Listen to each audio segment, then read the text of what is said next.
Bonjour et bienvenue dans le 13e épisode du podcast Café Noir et Table Blanc par le Bon Trait d'Union. Dans la vie, nous sommes des créateurs de contenu et comme je dis souvent, nous racontons l'histoire des gens aux autres gens. Mais cette fois-ci, ce que nous allons vous présenter, c'est notre histoire. Sujet du jour, on parle de confinement avec nos animaux de compagnie et plus précisément les chiens. Vous connaissez les chats d'Isa, Mouche de Marlène ou Kitty de Johanna peut-être. Mais cette fois-ci, place aux chiens. Zoothérapie, adoption, soins, apprentissage. Qu'est-ce que la situation exceptionnelle qui nous confine tous à la maison avec Pitou nous permet, nous oblige et sur quoi nous devons porter notre attention pour un chien bien heureux et des humains très contents. Mon invitée du jour, c'est Sylvie Courchaine. Bonjour Sylvie. Allô. Sylvie a suivi une formation d'intervenante canin et avant que le confinement ne réduise drastiquement les heures de la compagnie pour laquelle elle travaillait, elle prenait soin des pensionnaires du centre canin Vallée du Richelieu à Saint-Basile. Passionnée par les chiens autant que par les chevaux, son amour pour les bêtes s'étend à tous les animaux. Araignées non incluses, hein. On va se le dire. Mais pour le reste, sa sensibilité n'a d'égal que son excellente compréhension de nos pitous. Alors on va commencer sans plus attendre. Sylvie, moi je me posais la question, on parle souvent du sentiment d'enfermement pendant ce confinement qui est ressenti par les humains. Est-ce que nos chiens aussi peuvent ressentir ce sentiment d'enfermement? Selon moi, oui. Peut-être pas autant que nous, parce que, mettons, toi, tu pars pour toute la journée aller travailler, ben ton chien, il reste chez toi déjà à la base. Fait que je pense pas qu'il ressente autant que nous. C'est sûr que le besoin de sortir dehors, de bouger, tout ça, ça doit être plus élevé même que notre besoin à nous. Mais ça serait, d'après moi, ça dépend vraiment des chiens, du style de vie déjà qu'ils ont avant versus aujourd'hui. Avec nos humains, avec les humains qui leurs vivent. Humains, ouais. Puis justement, est-ce que on peut savoir si notre chien est content de nous avoir presque 24 heures sur 24 avec nous? Parce que là, comme tu dis, avant, on prenait la voiture, on partait travailler, on revenait. Bon, mais là, on est avec eux du matin au soir, du soir au matin. Est-ce que ça peut peser sur nos amis les bêtes qu'on soit là tout le temps? Moi, je pense que nos chiens aiment ça. En tout cas, mon chien il est vraiment content. Je le vois, il est toujours en train de demander de plus en plus de câlins. Mais d'après moi, ils sont plus contents. Comment on peut le savoir? Ben, c'est sûr que si ton chien n'a rien à faire, vraiment, tu ne lui donnes pas de jouets ou peu importe, c'est sûr qu'il va sûrement trouver le temps long. Mais je pense quand même qu'il apprécie énormément la présence. Là, c'est pas comme les chats, comme on dit, qui sont plus indépendants, que comme on voit sur Facebook, là, les blagues, là, les chats qui sont comme tu t'es fait renvoyer juste pour venir ici puis m'embêter ou non, les chiens, je pense qu'ils voient plus du bon côté. Là. Est-ce que les chiens, ils ont un besoin de groupe? Est-ce que les chiens, plus que... Puis là, tu peux mentionner les chats, mais est-ce que les chiens, justement, aiment ça, ce côté tous ensemble? D'être plusieurs, et peut-être fuir un peu la solitude? Ça dépend vraiment. Je te dirais que ça dépend vraiment de la personnalité de ton chien. Mon chien, je sais que le plus de mains qu'il y a pour le toucher, le plus il va être content. Mais comme qu'il y a des chiens qui vont plus aimer être couchés dans leur coin puis... être tranquille. Ouais. C'est sûr que la présence humaine est rassurante, surtout de ces humains à lui, là, c'est sûr que c'est rassurant, mais ça dépend vraiment de la personnalité à la base. Puis là, on parle du fait qu'on est tous en confinement. Les enfants le sont avec les parents, quand il y a des familles avec des enfants. Est-ce qu'il y a des choses auxquelles on devrait prêter attention? Parce que c'est vrai que les enfants sont aussi en confinement. Parfois, ils sont un petit peu énervés de cette situation. Ils peuvent être plus mouvementés à l'intérieur de la maison. Est-ce qu'il y a des choses auxquelles on doit prêter attention par rapport à la cohabitation enfants et chiens en confinement? Encore une fois, ça dépend de la personnalité de ton chien. Ça dépend de l'habitude aussi qu'il y a avec les enfants, avec nos enfants à nous. Mais ce qu'il faut prêter attention, il ne faut juste pas tomber sur les nerfs du chien. Il ne faut pas comme la porter à un niveau qu'il va se tanner puis que là, il pourrait arriver quelque chose de dangereux. Je veux pas dire que c'est tous les chiens qui vont faire ça. Il y a des chiens qui ont comme juste pas vraiment de limite puis tu peux une patience infinie. Ouais, c'est ça. Les enfants peuvent le taquiner le plus comme à l'infini, là. Mais il y a des chiens que la patience est vraiment plus limitée. Puis ça serait au propriétaire de vraiment analyser ça pour voir les précautions à prendre. Faut faire attention aussi si le chien a tendance à protéger ces choses. Il faudrait plus surveiller. Comment est-ce qu'on voit qu'on commence à atteindre la limite de la patience du chien? Qu'est-ce qu'un chien qui commence à en avoir marre va faire, par exemple? Parce qu'il va prévenir. Il va pas s'énerver d'un coup d'un seul. Non, souvent, non, le chien va prévenir. Ça va être quoi les premiers signes qu'on va pouvoir déceler? tout dépend vraiment de la personnalité puis de l'historique du chien. Mais d'habitude, il y a plein de petits signaux là, comme de détourner le regard, détourner la tête. Tu sais, juste si l'enfant l'énerve à côté de lui, ben, le chien va se lever, s'en aller. Avant de réagir, le chien va essayer de fuir la situation. Tu le vois, là, si ton enfant doit courir après le chien pour avoir son attention, ça serait une bonne idée de les séparer, de laisser un petit break au chien. Mais c'est ça, encore une fois, ça dépend de la personnalité, mais il faut juste vraiment observer. Puis, selon moi, ça dépend aussi de l'enfant, mais il ne faudrait pas laisser un jeune enfant avec un chien sans surveillance. Parce que même si tu fais 100% confiance à ton enfant et à ton chien, peut toujours arriver quelque chose. Ça peut être aussi un accident. Je dis pas que l'enfant va être vraiment tannant, mais ça peut être que l'enfant pile sur la patte du chien, le chien a eu vraiment peur, là, il mord, et on veut juste éviter les accidents. Fait que le plus de surveillance possible quand il y a de l'interaction entre les deux. C'est ça, c'est des mesures de précaution que toutes les familles avec enfants et chiens vont peut-être avoir déjà l'habitude de faire, mais il va falloir faire encore peut-être plus attention. Le fait que la présence renforcée de l'un avec l'autre va être soutenue sur une longue période dans le fond. Ouais, c'est ça. Puis là, on parle souvent on entend revenir dans les médias, notamment le mot de zoothérapie. Alors moi, je suis allée chercher un petit peu, mais la zoothérapie, voyons, c'était difficile déjà de trouver une seule définition. Moi, ce qui m'a étonnée, c'est qu'il y a plusieurs définitions possibles. Donc, j'avais retenu celle qui était sur le site de l'Université de Sherbrooke et qui parle en fait de la thérapie par les animaux. Donc, on entend parler de médiation animale, de l'animal thérapeute. Et c'est une forme de thérapie qui apparaît souvent en complément de traitement ou de thérapie justement de médecine dite traditionnelle. Alors, étymologiquement, zoos, qui venait de zone en grec ancien, qui voulait dire être vivant, animal, et thérapie qui réfère à un traitement médical. Donc, on comprend, oui, ok, c'est une thérapie avec quelque chose de vivant. Et moi, je m'étais posé cette question, mais enfin, on parle de zoothérapie un peu, je dirais, au sens large. Est-ce que mon chien est forcément un chien de zoothérapie? Est-ce qu'il y a des bienfaits, sans parler nécessairement de zoothérapie comme telle? Qu'est-ce que ça nous apporte, la présence d'un chien peut-être à la maison avec nous, puis notamment en ces temps de confinement ou de climat anxiogène? Niveau zoothérapie, je pourrais pas dire quel chien exactement est un chien de zoothérapie. C'est sûr qu'il y a une grande formation derrière ça, derrière le chien qui est utilisé en zoothérapie. Mais c'est, selon moi, un chien peut juste être bénéfique. Comme moi, il me fait plus sortir, je vais prendre des marches en forêt, ça me fait énormément bouger, ça me fait creuser les méninges aussi pour l'occuper, pour lui donner des jeux interactifs, pour justement m'assurer qu'il ne s'ennuie pas. Je sais pas pour tout le monde, mais moi, à chaque jour, mon chien me fait rire. Il fait une petite niaiserie qui me fait rire. Même si je suis toute seule avec lui pendant comme 24 heures ou plus, là, il me fait toujours sourire. Fait que, selon moi, c'est vraiment bénéfique d'avoir un chien, un animal aussi. Je suis persuadée que les chats aussi peuvent faire des niaiseries puis ça nous fait rire, là. Mais oui, c'est sûr que c'est bénéfique, selon moi. Moi, ce qui m'avait étonné, c'est quand on était parti avec l'équipe faire un road trip à travers le Canada, on s'était retrouvés à 5 adultes dans un 33 pieds. Et il sait qu'au bout de quelques 45 jours de route, ça fait beaucoup. Et j'étais étonnée de voir que Ila, qui est pourtant mon chien à moi, je dirais, avait adopté le groupe et que dès qu'il y en a un qui avait peut-être moins le moral ou qui était plus anxieux, Ila allait vraiment coller cette personne-là. Est-ce que ça, c'est quelque chose qu'on retrouve chez tous les chiens ou est-ce que je peux me congratuler et me dire que mon chien est tellement spécial et extraordinaire ou est-ce que c'est des choses qu'on va retrouver en général chez les chiens? D'après moi, tous les chiens ressentent le changement d'émotion, vont ressentir et aussi ils observent beaucoup. Ils font pas juste ressentir, mais ils observent beaucoup. T'sais, si t'es triste, tu vas bouger un peu plus lentement. Si t'es content, tu vas comme bouger plus rapidement. La respiration va changer aussi. C'est sûr qu'ils observent énormément.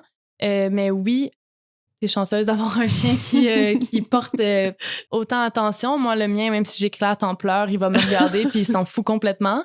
Comme il y a des chiens qui vont vraiment s'assurer que tu vas mieux aller, qui vont se coller, qui vont te licher le visage, des trucs comme ça. Fait que non, c'est pas tous les chiens, mais je pense qu'il y en a beaucoup qui portent plus attention aux émotions. Fait qu'encore une fois, comme je disais tout à l'heure, c'est peut-être aussi voir avec la personnalité du chien en tant que tel, mais que peut-être de façon générale, le fait d'avoir un chien, oui, ça fait baisser la pression, que ce soit la pression artérielle parce qu'on va marcher ou que ce soit juste la pression parce que d'un coup, on a un sujet peut-être pour changer de discussion entre humains et le chien arrive avec, effectivement, comme tu dis, une bêtise où il remue la queue ou quelque chose. Puis c'est vrai que ça engage beaucoup plus. Est-ce que tu dirais que l'importance, dans le fond, qu'est-ce qui... Parce que là, on parle du chien qui nous apporte du bonheur. Qu'est-ce qui peut rendre notre chien heureux? Comment est-ce qu'on peut lui rendre ce bonheur? Ça serait de lui donner quelque chose à faire. C'est sûr que si ton chien, il aime ça, être couché toute la journée, tant mieux. Mais tous les chiens ont besoin de bouger autant physiquement que de se creuser les méninges. Comme nous aussi, c'est important de les stimuler mentalement, ne serait-ce que de leur apprendre des trucs. Juste comme, aujourd'hui, je vais essayer de lui apprendre le mort. Puis là, pour la semaine, ça, c'est le focus. Puis juste ça va le faire réfléchir beaucoup. Ça fait une activité aussi pour vous deux. Ça peut approfondir le lien. Montrer des trucs, c'est sûr que c'est excellent pour la stimulation mentale. Ça peut être aussi des jeux interactifs, des bols ralentisseurs. Ça fait comme un petit labyrinthe là, pour aller chercher sa nourriture. Des jouets avec de la nourriture dedans. Mais admettons, là, tu m'avais parlé la dernière fois de plier un torchon avec des... Parce que là, c'est sûr qu'on est en confinement, donc on va pas forcément aller acheter un jeu interactif, mais on peut en faire à la maison. Toi, t'en avais déjà testé quelques-uns avec ton chien, puis il avait bien aimé ça. Et encore une fois, je pense que ce qui est intéressant, c'est qu'il y a un côté crescendo où il va apprendre au fur et à mesure à résoudre l'énigme, c'est ça? Oui, c'est ça. Par exemple, je pense que j'ai commencé ça la semaine passée, de juste mettre des gâteries dans une serviette, la plier en deux, en remettre d'autres, la plier encore. Après ça, faire un nœud avec la serviette. J'avais fait un nœud vraiment lousse, puis la première fois, ça lui a pris 40 minutes. Puis pendant 40 minutes, ton chien est en train il de était gosser vraiment intense sur la serviette. Puis dans le fond, la stimulation mentale, pour savoir l'équivalent à peu près de ce que ça fait sur l'exercice physique, ça serait de faire 5 fois. Fait que, mettons, il a travaillé pendant 40 minutes sur la serviette. Ben, l'équivalent d'exercice physique, tu fais x5 de ta réponse. Puis sinon, il y a la mastication aussi. Ça, c'est x3. Fait que, mettons, ton chien mastique pendant 20 minutes un os. Ben, c'est comme s'il avait pris une marche d'1 heure. C'est à peu près l'équivalent.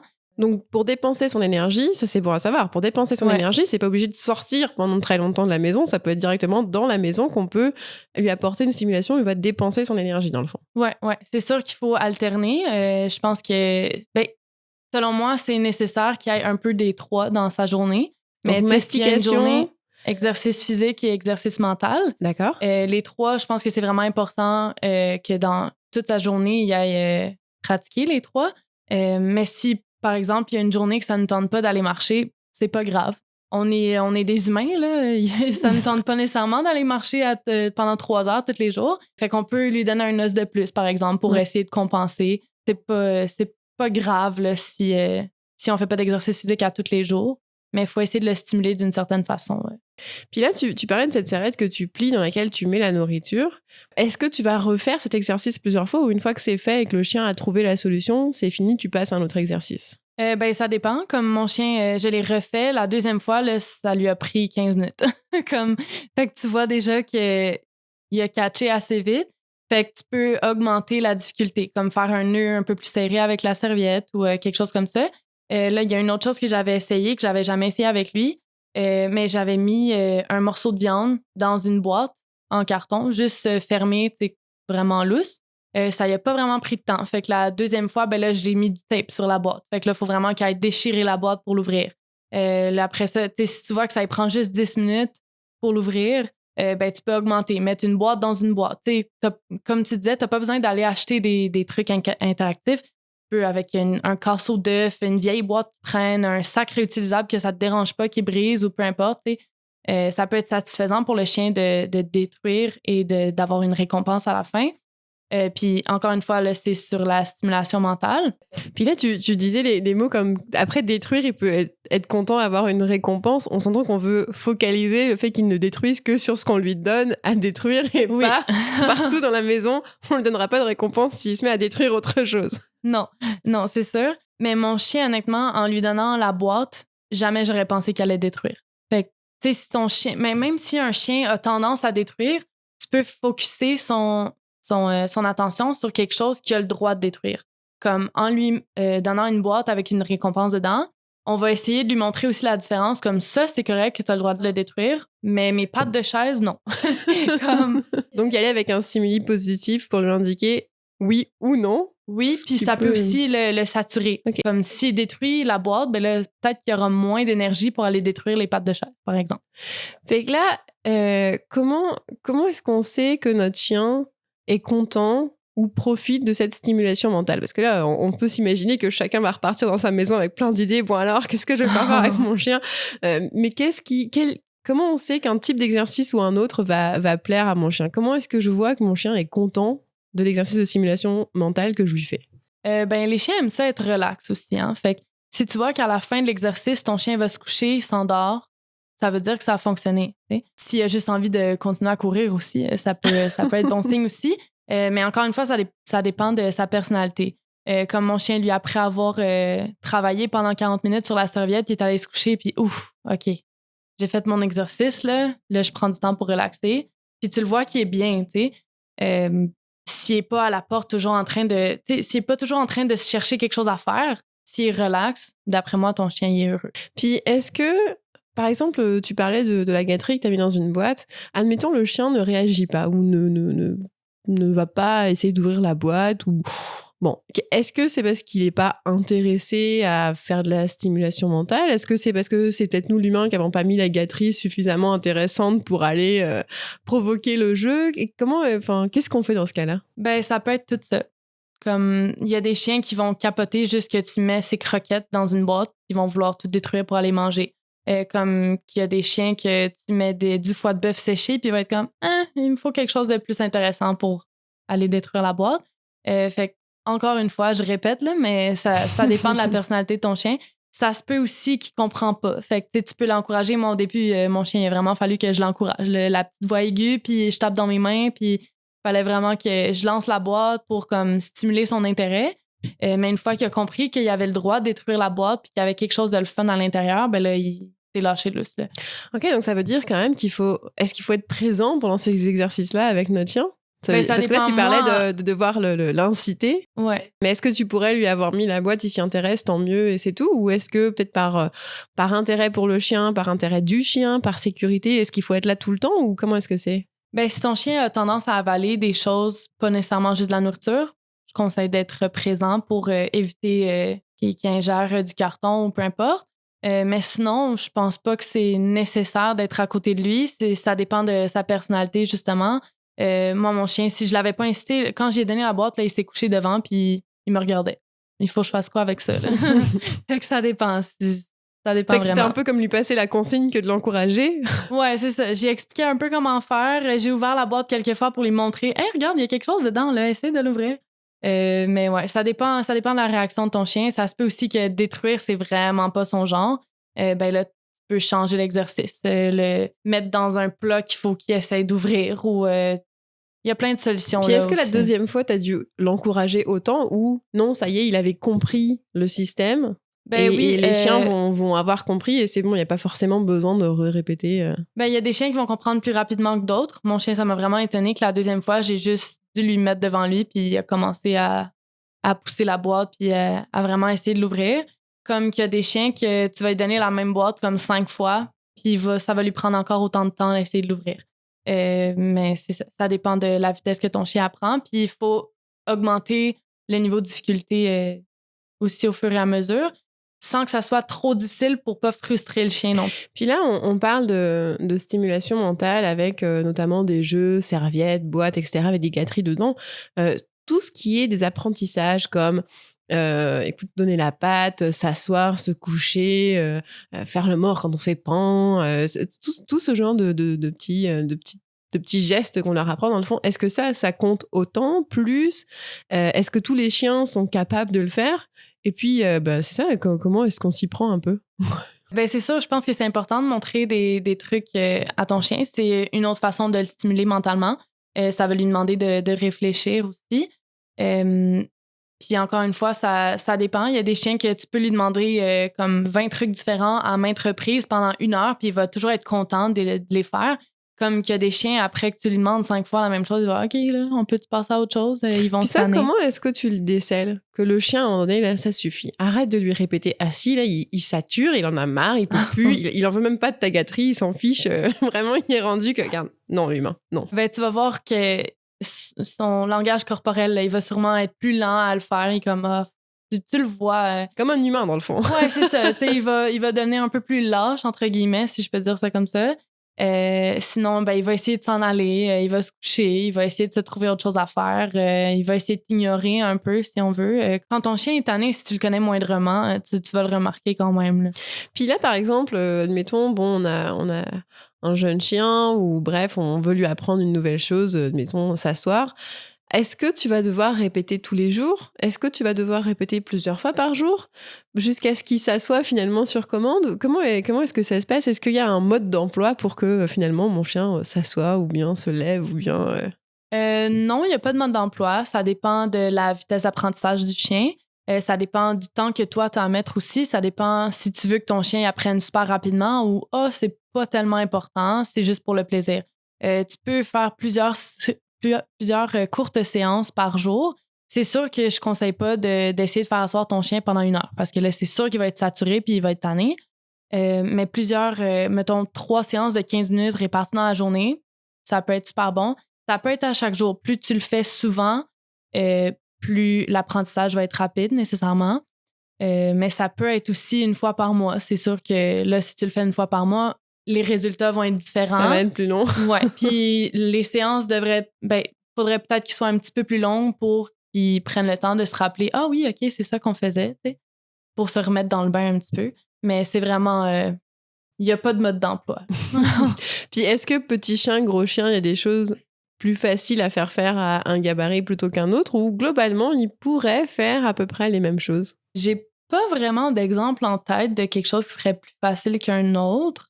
Ça dépend. Ça dépend plus du chien, de sa personnalité que de son gabarit, peut-être. Ouais, c'est vraiment plus...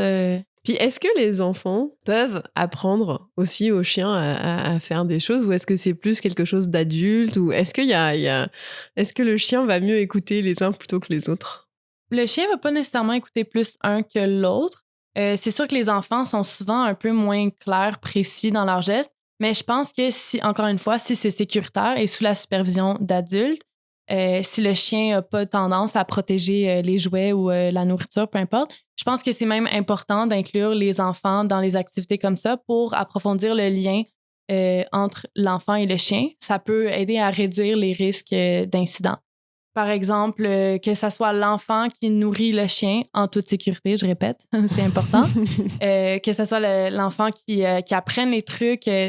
Les enfants, ça apprend vite aussi, là, fait que tu peux lui montrer, même si c'est un peu éparpillé, flou, là, ou un peu flou pour le chien, ça peut quand même bien fonctionner. Peut-être que le chien va pas être aussi sharp sur son assis, par exemple, mais est-ce que c'est grave? Non. L'adulte peut aussi le préciser, le façonner un peu plus tard, mais je pense que c'est important d'inclure les enfants dans les activités avec les chiens pour justement réduire le risque et approfondir la connexion.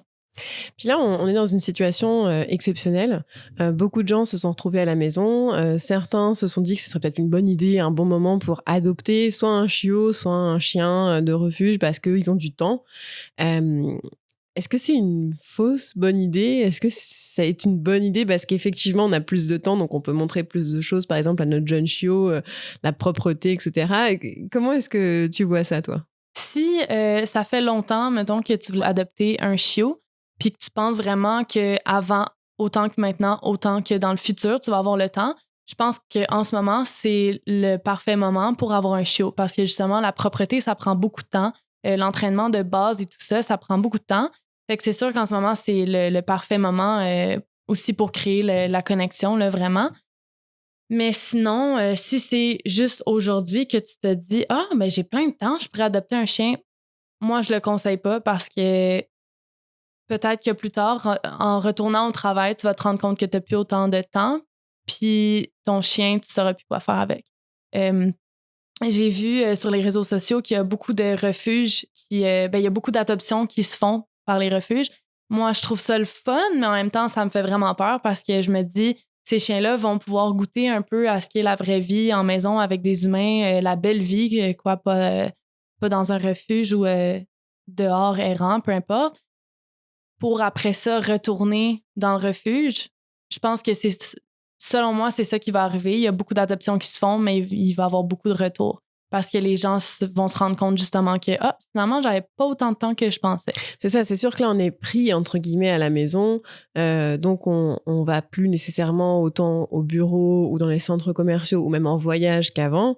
Mais avoir un animal de compagnie, et à fortiori un chien, c'est aussi avoir une routine, des obligations, devoir passer du temps à la maison, savoir quoi faire de notre animal, en fait. Ouais, c'est ça.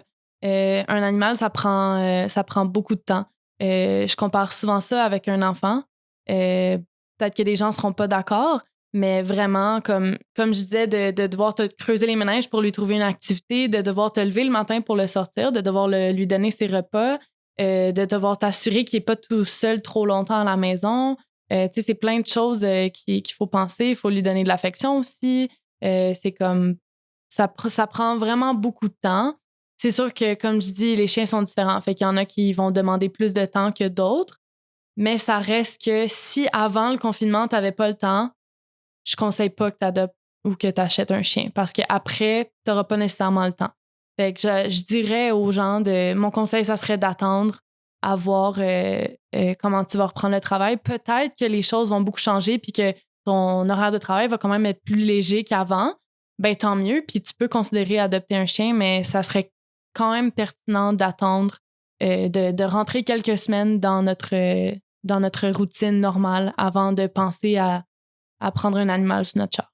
Puis là, on parle souvent, puis encore une fois, c'est sûr, ça dépend de la personnalité du chien, mais du chien qui a cette anxiété de séparation. Là, c'est certain que les chiens qui, admettons, qu'on accueille en ce moment, ou bien qui commencent à prendre le pli d'avoir leurs humains tout le temps avec eux, vont peut-être ressentir cette anxiété de séparation. Même toi, tu me disais, ton chien, oulala, tu sens que il s'est très accroché à passer tout ce temps avec toi. Et qu'est-ce qu'on peut faire pour commencer à prévenir un petit peu l'éventuelle anxiété de séparation qui pourrait survenir? Vu qu'on a beaucoup de temps, je pense qu'on a tendance à traîner notre chien à toutes les marches qu'on fait, à le traîner avec nous dans chaque pièce. Comme on le garde proche de nous, on veut en profiter. C'est vraiment bien, mais je pense qu'il faut commencer tranquillement à le laisser seul à la maison. Ça serait juste d'aller prendre une marche de 30 minutes, le laisser tout seul. Premièrement, de faire un test peut-être, là, de voir comment il se sent, de l'écouter s'il jappe beaucoup, qu'est-ce qu'il fait dans le fond quand il est tout seul. Fait que ça serait peut-être de commencer par 30 minutes, 1 heure, juste dépendamment aussi combien de temps le chien restait tout seul avant. Mais ça serait, c'est ça, d'y aller graduellement, de le laisser tout seul à la maison. Puis quelque chose qui est vraiment bien, ça serait de l'occuper le plus possible. Fait qu'en quittant, on lui donne un jeu interactif qu'on le sait que ça va lui prendre au moins 1 heure, mettons, de travailler dessus.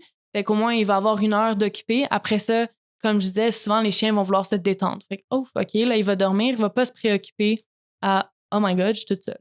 Ça serait aussi de lui donner un os ou des jouets, lui donner plusieurs options. Quelque chose qui va durer longtemps. Oui, c'est ça. Puis de lui donner plusieurs options aussi. Ça peut aider à réduire le stress. Comment est-ce qu'on voit que le chien il est stressé? Par exemple, est-ce que au moment où je mets mes chaussures, le chien va s'approcher de la porte parce qu'il pense qu'il va sortir ou parce qu'il est stressé? Comment est-ce que je peux faire la différence entre mon chien qui a le goût de sortir ou mon chien qui est stressé en me voyant partir de la maison? Si ton chien n'a pas vraiment tendance à pleurer ou à chigner, comme on dit, puis là, quand tu t'en vas, il se met à être un peu plus vocal, ça peut être un signe qu'il devienne un peu haletant. Ça peut être un signe de stress aussi. Ça peut être plein de choses, plein de petits signaux comme ça, là. Si ton chien va se coucher dans son lit, je pense pas. Encore une fois, ça dépend de plein de choses, là. Ça dépend de son rythme de vie d'habitude. Mais si son chien va se coucher tranquille puis ça n'a pas l'air de trop le déranger, peut-être qu'il n'y a pas beaucoup d'anxiété de séparation. Mais comme il est comme fiou. Ouais, c'est ça. On peut en profiter justement vu qu'on a le temps d'essayer de laisser une caméra puis de le filmer. Juste voir comment il réagit. S'il fait juste rester couché pendant 8 heures de temps, t'as pas nécessairement besoin de lui donner plein de choses à faire. Mais si ton chien, tu vois, qu'il se promène dans la maison, il fait des mouvements erratiques, il a le temps, il pleure, il jappe, tu peux peut-être considérer de lui donner plusieurs options pour s'occuper, justement, puis pas penser à la solitude. Ouais, c'est ça. Puis là, on parle pendant le confinement de ces humains qui ne vont pas chez le coiffeur, etc. Bon, c'est un petit peu le même problème, je dirais, pour les chiens. Alors, c'est peut-être moins grave s'ils n'ont pas les poils bien mis ou ils n'ont pas de racines qui repoussent, mais par contre, il y a un détail, c'est quand même au moins les griffes. Et on en parlait, tu me disais, c'est quand même important de les garder courts. Qu'est-ce qui peut survenir si la griffe de mon chien est trop longue, par exemple? Si la griffe est vraiment longue, ça peut causer des dommages à la griffe elle-même, mais ça peut aussi aller un peu plus loin dans la patte. Si le chien a la griffe plus longue, il y a peut-être plus de risques que la griffe casse loin. Ça peut faire vraiment mal. Aussi, sinon, ça peut faire mal au coussinet là, si les griffes sont rendues à comme plier un peu de l'intérieur. Là, c'est sûr que la patte au complet plie. Fait que là, c'est comme un humain. Là. Quand tu portes pas des bons souliers, là, tu vas le ressentir jusque dans ton dos. Même chose pour le chien. Ouais, ça peut ressembler. Là. Et alors, as-tu des petits conseils à donner pour ceux qui, comme moi, auraient très peur de, de couper les griffes d'Ila? Parce que la seule fois où je l'ai fait, je le confesse complètement, moi, il avait saigné un petit bout de la patte parce qu'il a des griffes noires et je l'avais pas vu. Et donc, pour moi, j'étais comme, oh là là, mon Dieu, non, je lui ai fait mal et je voulais plus vraiment recommencer. Est-ce qu'il y a des choses qu'on peut peut-être voir pour pas arriver à blesser notre animal quand on le fait? Premièrement, il faudrait que ton animal soit le plus relax possible et que toi aussi, vraiment important. Si t'es là, tu shakes puis tu respires fort, ton chien va peut-être le ressentir. Mais il faut vraiment que ça soit dans un environnement tranquille. T'sais, si ton chien n'aime pas la salle de bain, va pas lui couper les griffes dans la salle de bain. S'il adore être dans son lit, tu peux t'asseoir dans son lit avec lui, couper les griffes. Tu peux aussi inclure des gâteries. Si ton chien est traumatisé là, par le coupe-griffe, les gâteries en abondance, là, comme vraiment pour rendre ça le plus le fun possible. Ça sera jamais vraiment plaisant, je pense, mais il faut vraiment que ça soit le fun. Si ton chien a tendance à vraiment lâcher, comme tu tiens sa patte puis il veut toujours l'enlever, essaye que tu la tiennes. Quand il arrête de forcer pour l'enlever. Ah, OK, là, tu peux y aller. Okay. Ça serait de juste lui faire comprendre aussi que tu lui feras pas mal. Là. Tu coupes une griffe, une gâterie. Si ton chien est vraiment trop énervé, vraiment trop stressé, tu peux aussi couper une griffe par jour ou couper les griffes de toute une patte par jour. C'est pas grave. Justement, en plus, on a le temps. Là. Ouais. On a le temps de prendre un petit 5 minutes par jour pour couper une griffe. Et puis, okay. C'est ça. Puis on le félicite énormément. Jamais chicaner parce que là, ça peut augmenter le stress. Fait que ça va vraiment contredire tout ce qu'on essaie de faire. Fait que vraiment, juste rendre ça le plus le fun possible. Plein de gâteries, des encouragements vocaux, du calme. Ouais. Est-ce qu'il y a quelque chose à savoir sur comment est-ce qu'on tient notre coupe-griffe ou est-ce qu'il y a quelque chose en particulier? Est-ce qu'il faut presser un peu plus sur la griffe? Est-ce que... D'après moi, c'est chacun sa technique, chacun sa façon de faire avec son chien. Mais moi, mon chien, toutes ses griffes sont noires. Puis au début, ça me stressait vraiment. Je le faisais faire par quelqu'un d'autre. Puis là, je me suis rendu compte que là, je peux le faire moi-même. Là. Juste de regarder des vidéos YouTube. Là. J'en ai regardé plusieurs. Il y a des personnes qui disent plusieurs choses différentes. Tu prends l'information que toi, tu trouves pertinente. Puis tu l'appliques. C'est ça, c'est encore une fois, on parlait tout à l'heure de chaque chien a sa propre personnalité, mais un peu comme les humains aussi, on a tous nos formes d'ongles différents. Bon, le chien va avoir une forme de griffe différente aussi, peut-être qu'une technique va mieux marcher qu'une autre, donc forcément d'aller consulter différentes vidéos, différents tutoriels, et ça peut aider aussi, quoi. Je pense aussi que c'est important, pas nécessairement juste pour la coupe de griffe, mais pour n'importe quel conseil qu'on veut aller chercher, de regarder différents points de vue, puis avec ça, on se forme notre propre idée à nous. C'est pas parce qu'une personne dit telle chose que ça, c'est la vérité, puis c'est tout, puis c'est ça que tu dois croire. Faut aller chercher de l'information partout. Ça, c'est dans la vie aussi, en général. Mais j'aime beaucoup faire ça en ce qui concerne mon chien, là, de rapporter de l'information partout. Puis je prends qu'est-ce que moi je pense qui est le mieux pour moi et mon chien. Mais écoute, je te remercie beaucoup Sylvie pour tes propos qui sont très éclairants sur comment bien vivre avec nos amis les chiens, ce membre de la famille qui doit aussi trouver son bonheur sous le toit qu'on lui offre. Merci beaucoup. Ça fait plaisir. Alors peut-être, chères auditrices, auditeurs, avez-vous parcouru le site de lebontraitdunion.com à l'onglet équipe. C'est là que vous pourrez en savoir plus sur Ila et lui voir la binette. Honnêtement, c'est mon premier chien, ami, compagnon canin. Pour moi, vous l'aurez peut-être compris, c'est mon petit.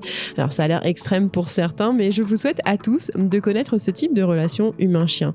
Ma petite mascotte a suivi mes pas sur tous les chemins et continents ou presque que j'ai parcourus. Je lui suis éternellement reconnaissante de cette présence active unique. Alors si vous aussi vous avez un pitou, eh bien n'hésitez pas, partagez-nous vos photos en commentaire, on a bien hâte de les voir. Comment nous suivre pour nos prochains épisodes? Sur nos réseaux sociaux, Instagram, Facebook, mais aussi le site internet de lebontraitdunion.com pour toutes nos mises à jour et récentes publications. Café Noir et Tableau Blanc est sur Spotify et sur YouTube. Et pour ne rien manquer, n'oubliez pas de vous abonner. Vous retrouverez en lien quelques références dont on a parlé ou pas desquelles Sylvie va s'inspirer. En attendant, moi je vous laisse en bonne compagnie, j'en suis sûre. Allez, à bientôt et prenez soin de vous. 大きな木が呆れてる花を咲かせるずっと前に